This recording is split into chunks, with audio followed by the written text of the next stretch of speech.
What's up, guys? It's your boy Hokage here. I got my Bayern coat video out of the way. I gave you that 20-minute Bayern spiel where I cried my little eyes out. Smallest violin in the world playing in the background. That's out of my system. I took a nice shower. I feel refreshed. And now let's talk about what we learned from the Champions League quarterfinals as we head into the semifinals. If you live under a rock, if you didn't know, the Champions League semifinals are set.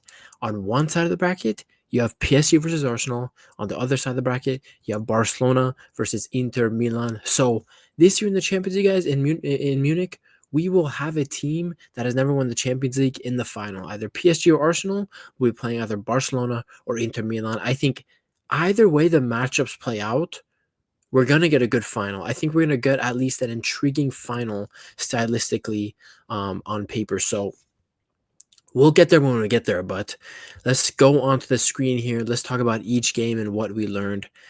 Let's talk about this one. Let's talk about this one. So all this talk on remontada, this, sacrifice, that, Ancelotti's eyebrow, this, Vinny, that, Bernabeu, this was absolutely embarrassing for Real Madrid.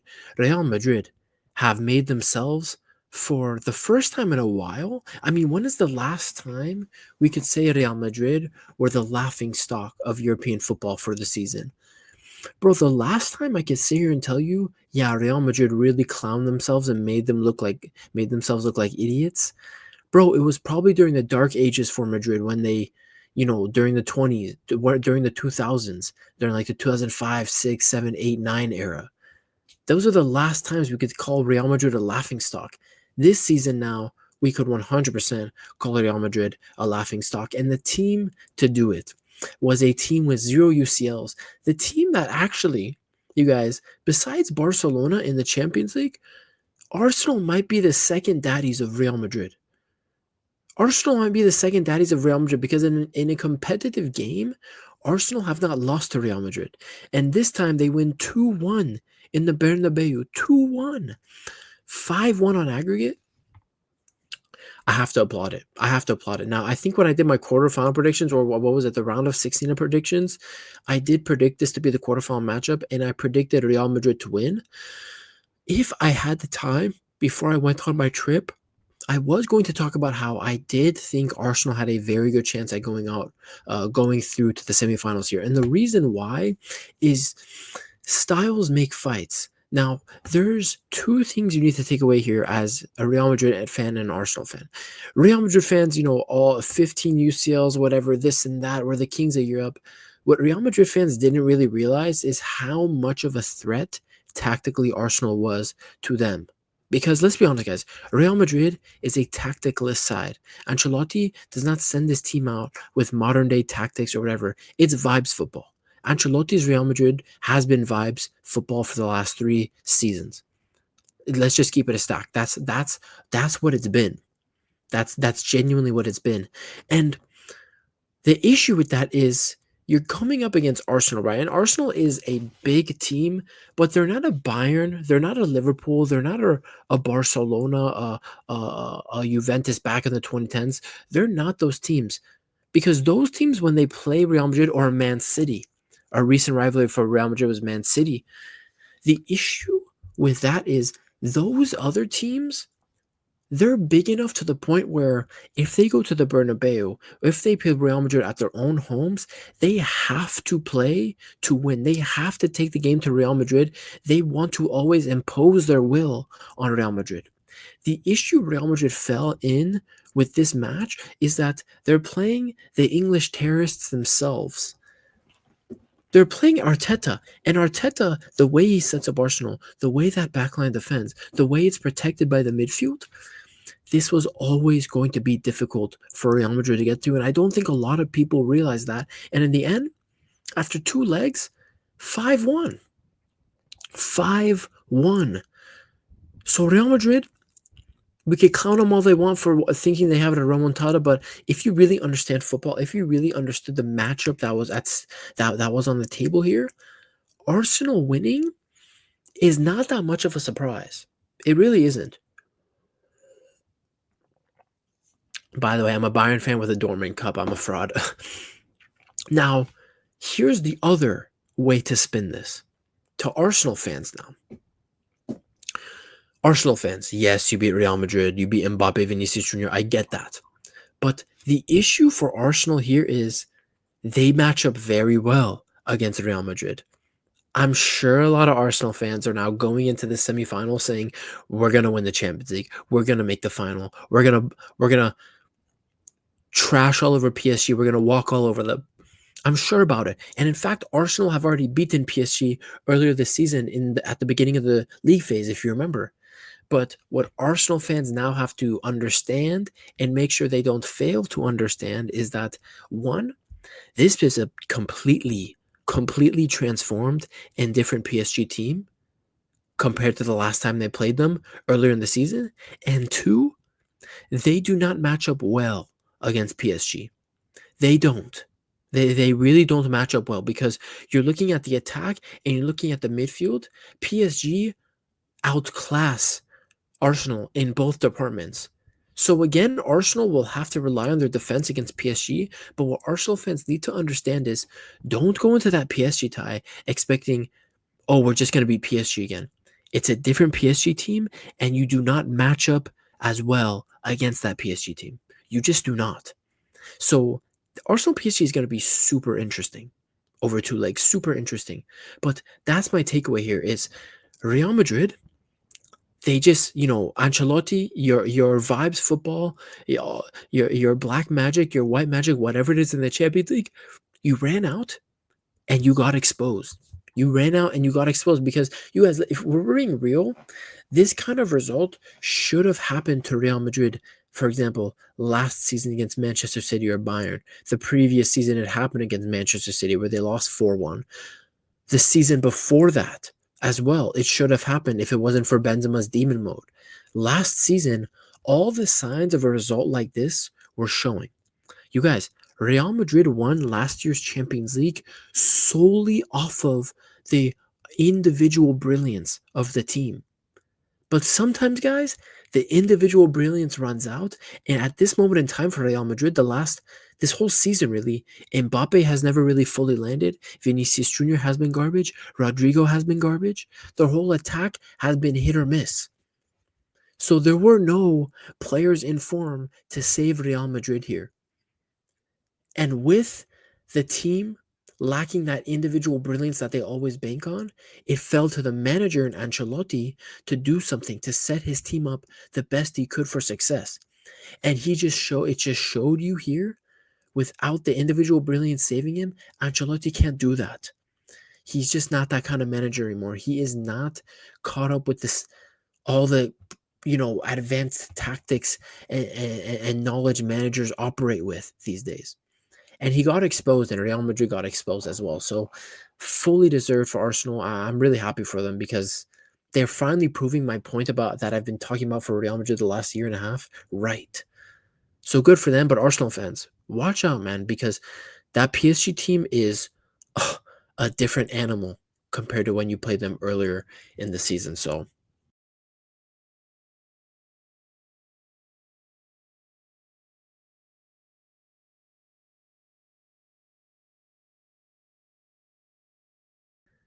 okay, I don't know what happened. I backed out of my studio on StreamYard, so I'm not sure if you guys can still see me or hear me. I think it's still going. So I'm not sure what happened those 5 seconds where I wasn't in studio. It was probably just a black screen. But anyway, for Arsenal, good for you guys. Let's go on to the next game. Now, this 5-4. Now I'm going to talk about the second game. Let's bring up the second game. We're going to get to the Barcelona game as well, but PSG got away with one. PSG, aka LS, you guys, LSG almost came out of their shell. After PSG went up 2-0, I thought for sure it was done. You guys, I stopped watching multicast after PSG went up 2-1. I just started full-time watching the Barcelona Dortmund game because Dortmund was on track to doing something special in that game as well. So I said, screw this game. I'm going to watch Barca Dortmund. Tell me why? Because I basically stopped watching at halftime. I tuned back in in the 65th minute, and I saw that it was 3-2. And I said, what the fuck happened? What the hell is going on? And I go on Twitter, I rewatch the goals. Unlucky own goals from Pacho, really unlucky. And I saw the chances Aston Villa had after that. You guys, PSG was this close to bottling a 5-1 lead in the second leg of a Champions League tie. Yes, I understand they're away at Villa Park, but to be 5-1 up, to have gone 2-0 up in the game is unacceptable. So PSG, wake up call. They got a wake up call. They got shown that we can be hit at, we can be beaten up and destroyed still. No matter how good we are, no matter the fact that we're flying in the Champions League, no matter the fact that we're still undefeated in Ligue 1, no matter the fact that we're on course for a treble, this was a good wake up call game for them because it showed them that, hey, we're still susceptible to being hit at and beaten. So I think PSG get away with one, but I do think a result like this will make them better going to the semifinal. They will not relax at any point. And it just shows you how great the Champions League is because you guys, PSG at 5-1, they're thinking surely we're through. We could relax a little. Well, they relaxed just for a little bit, for 30 minutes. And Aston Villa come back 3-2 into the game, 1 goal away. You guys, 1 goal away from taking this game to extra time. And let me tell you, if you watch the game, watch the highlights. After Aston Villa scored the third goal, they had 3 or 4 mega opportunities to win this freaking tie. So PSG, they're brilliant. I think they're the second best team in the world after Barcelona. Maybe you could put them in Inter, like tied for second. But this was a wake-up call for them. Now, Aston Villa respect Unai Emery. You know, I don't know what he said at halftime, but whatever he said worked for this team because they came out and Aston Villa looked a completely different team, and they were by far the much better team in the second half. So Aston Villa, good run, a quarterfinals for them. It just shows you the quality of Unai Emery and what he's able to do with not the best. You know, it's not a stacked squad like you guys. This Aston Villa team is mid. It's a mid team. They're really not. They don't have a single world-class player at all, and they took PSG to a 5-4 game on aggregate. So, respect to Unai Emery and Aston Villa, but my takeaway here for PSG is that they got away with one. They got away with one. This could have been your classic, oh, PSG bottle it in the Champions League. Let's call them LSG. They're never going to win the Champions League. This and that. But when they went 3-2 down, Donnarumma made huge saves. The team stayed composed, and they got through. So, PSG showing maturity, but the main takeaway here is they get away with one, and this should be a wake-up call to them that they need to stay switched on. They cannot relax at any point in the Champions League, whether you're 0-0, obviously if you're losing 2-0, or even when you're winning like they were in this game 5-1. So PSG, they get away with one in this one. Now, let's talk about another team that got away with one. I think my face is in the way right now. Let's talk about another team that got away with one in the Champions League yesterday. Bro, I watched this whole game. I'd be lying to you if I were to say, Barcelona lost, but, they still showed, flashes of how good they could be, and they got unlucky to not score more against Dortmund. No, guys, it's the exact opposite. Borussia Dortmund had the chances to win this game 5-1, 6-1, 7-1. Dortmund had the chances to score 7 goals against this Barcelona team at home. In the end, they go with a Sergio Guirassy hat trick. And you guys, if you saw Guirassy's Champions League Man of the Match selfie, that's just depressing, bro. He looks like he does not want to be on planet Earth in that picture. It's freaking hilarious. But shout out to him for getting that hat trick against Barcelona. But if we're being realistic, man, Guirassy could have had another 2 goals this game. In the first leg, even Guirassy could have had like 2 goals as well. So, yes, he scored a hat trick. You could have done more. It's crazy to say that about a player who scored a hat trick, but you could have done more. You could have done more, but whatever. He was far from the issue from Dortmund in this game. And, my takeaway here, it's a very similar takeaway that I had for PSG for Barcelona. You got away with one. Barcelona got away with one. And I think what you saw with this Barcelona team, now, yes, Pedri didn't start. Yes, Inigo Martinez didn't start. But I'm sorry. With Gavi and Frankie still in midfield, your starting attack is still on the field. Barcelona were completely shut down here, and they were cut open multiple times by Dortmund. They were cut open multiple times. And it's a 5-3 aggregate scoreline. But bro, out of the two games, PSG and this game, even though PSG was one goal away from having the game tied against Aston Villa, I was watching this Dortmund Barcelona game, and even though Dortmund was always 2 goals behind them in the game, I always felt Dortmund had a better opportunity at beating Barcelona, or at least taking it to extra time, because they were creating that many chances. Dortmund was creating that many chances. So respect to them, respect to Kovac for coaching a game like that. And again, for Barcelona, they got away with one here. I don't know what happened, but they just came out flat. And it shows you that if you come out flat in the Champions League, even a side like Dortmund is going to punish you. They're going to cut you apart. They're going to cut you apart. So they get away with one. I think in this game, for me personally, it really shows why, again, it goes back to my video I made like 2.5 months ago. It shows why I truly believe Pedri should absolutely be in the running for this Ballon d'Or this year, because Pedri did not start in midfield. They could not control the midfield at all. When Pedri came on in the second half, Barcelona gained so much control of the game. And I really think with Pedri coming in that second half, it really stopped the game from getting away from Barcelona.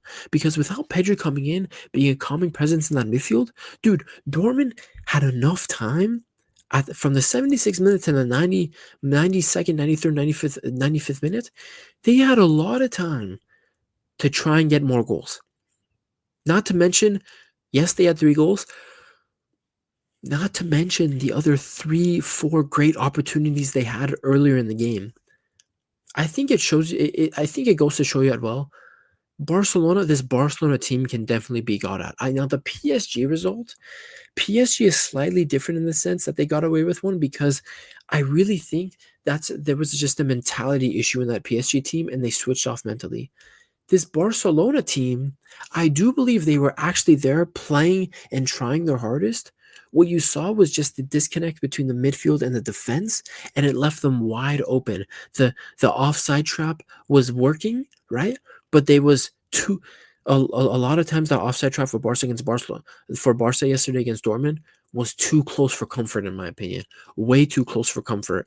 And I think Barcelona probably are happy. I'll get to my semifinal predictions and thoughts in another video, but in my opinion, Barcelona probably happier that Inter Milan are through compared to Bayern, because the way Bayern were attacking, although they lost to Inter, this Bayern team definitely could have caused a lot of issues for this Barcelona team if this Dortmund team caused that many issues. So food for thought, but I think two very similar takes here for Barcelona and PSG.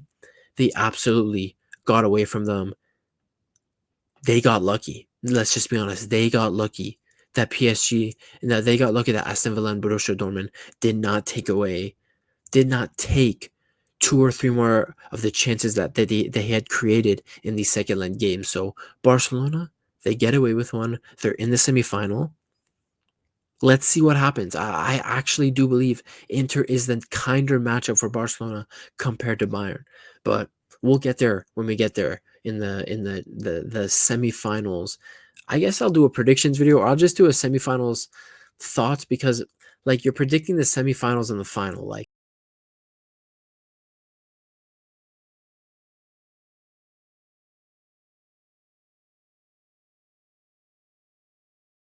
you guys, I did it again. I literally backed out of the studio. I don't know why I keep doing that. It's like I totally forgot how I set up my videos and how I operate when I do these. So I'm sorry for being an absolute loser and a brick. But yeah. let's get to the last game before I mess up this video any further. I'm not re-recording it. I need to go to bed. I have work tomorrow, like I always do throughout the week. And last game, yeah, I already gave a 20-minute spiel about the Bayern perspective of this game, but I guess I'll talk more about Inter, my takeaways for Inter in this tie. You know, there's really two takeaways, the Bayern takeaway and the Inter takeaway. The Bayern takeaway here in this tie is that Bayern could have won this tie if they were more clinical. I think even an Inter fan would agree with that. Anybody who watched both legs would agree. Bayern threw this game away from themselves. They did. The amount of chances they had in the first and second leg, even given the goals they conceded, the first leg Bayern should have had maybe 2 or 3 more goals than they did. And then even in this game, Bayern had to capitalize way more on all the danger they created in Inter Milan's final third throughout the 95, 96 minutes of football that was played. So Bayern, another year where they're, you know, ruining the chances they missed in a game. It is what it is. It's a trend at Bayern. But let's talk about Inter, man. I talked about it in my Bayern post match for the game, but the way this Inter team is able to always get that last inch tackle in, they're always able to get that perfect block in their own final third in their own box. At first, I thought it was a coincidence, but after seeing it happen 7, 8, 9, 10 times across 2 legs against Bayern, in dangerous scenarios where Bayern have a shot where they could score, there was always either Benjamin Pavard, Alessandro Bastoni, or Acerbi there to get that freaking block in. So for Inter, man, those 3 center backs and Jan Sommer in goal, they're elite. They're absolutely elite. They're absolutely elite. So my takeaway here for Inter is they've got a great defense. But as good as that defense was, this Bayern team, this injury-riddled Bayern team, created a lot of opportunities against them. So they're not an impenetrable fortress. They're not an impenetrable wall. So if you're like a Barcelona, don't be 1,000%, phased like, oh shoot, it's going to be impossible to score against Inter. It's going to be impossible to create. No, it's not, because you saw this Bayern team create a multitude of chances across 2 legs. But for Inter, it's just they're so good at getting that last inch tackle. They're so good at cutting out that final ball that, you have to give credit to those defenders for staying composed, and you have to give credit to the X factor of this Inter Milan team is the manager, Simone Inzaghi. He's excellent, man. The way he's coached that defense to do that, and how he coaches this Inter team to play transitional play. I said it in my one of my videos when I was talking about the first leg. I think outside of Barca, Inter Milan is probably the second best team playing in the transition. Maybe alongside them and PSG is probably a tie, but their transitional play from defense to attack, their defense to attack is just excellent. Now, the problem I have with this Inter team is that I think you saw it in this Bayern second leg today. They did run out of gas. Like, they scored 2 goals, quick fire, but they heavily ran out of gas after their second goals, and they really had nothing for Bayern. Bayern was just trying to get those goals back and try to get back into the game the rest of the time. But my issue is when they're going to go up against a team like Barcelona. Now, this is a little bit of semifinal preview. Do Çalhanoğlu and Mkhitaryan have the legs to keep up with that Barca midfield? Can they contain Pedri and Frankie and Gavi and Olmo or Fermin, whoever's starting at the 10 position for Barcelona? I'm interested to see that. But this Inter team, 4-3 on aggregate against Bayern, I do think, after seeing the way the tie went, if Bayern had their full strength team, would they have advanced? I do think so, but I'm not saying that to hate on Inter. Inter played defensively and in the transitional play almost damn near perfect games both times. And Bayern didn't take advantage of their chances, and that's their fault. I think Inter probably across 2 legs created about 6 good goal scoring opportunities, and they scored 4. Bayern across the 2 legs probably created what? 10 or 11 good goal scoring opportunities, and they only scored 3. So Inter is a very clinical team. They're good in transition, and that defense is very well drilled to get those final blocks in and make it very difficult to get a shot off on goal. So Inter, man, defense is key, but again, the X factor for Inter, the takeaway for Inter is Simeone Inzaghi is the key to this team. He is what will make or break Inter's semifinal games against Barcelona, and if they make the final, he's going to be the reason why they win the whole entire damn thing and be treble winners. So interesting result.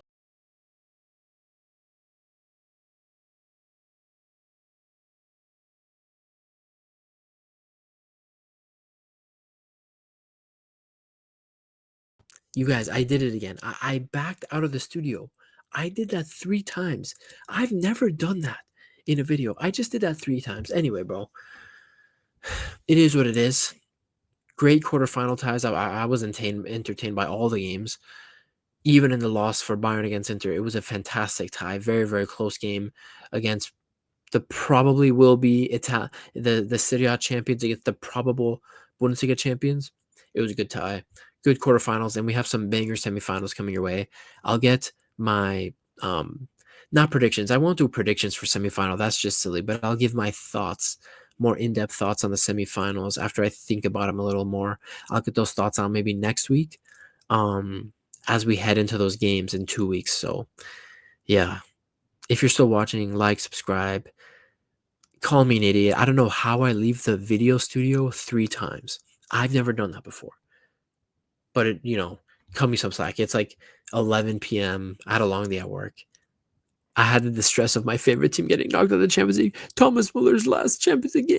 Cut me some slack, guys. It's been your boy Hokage Puya. I'll see you guys in the next video. Peace.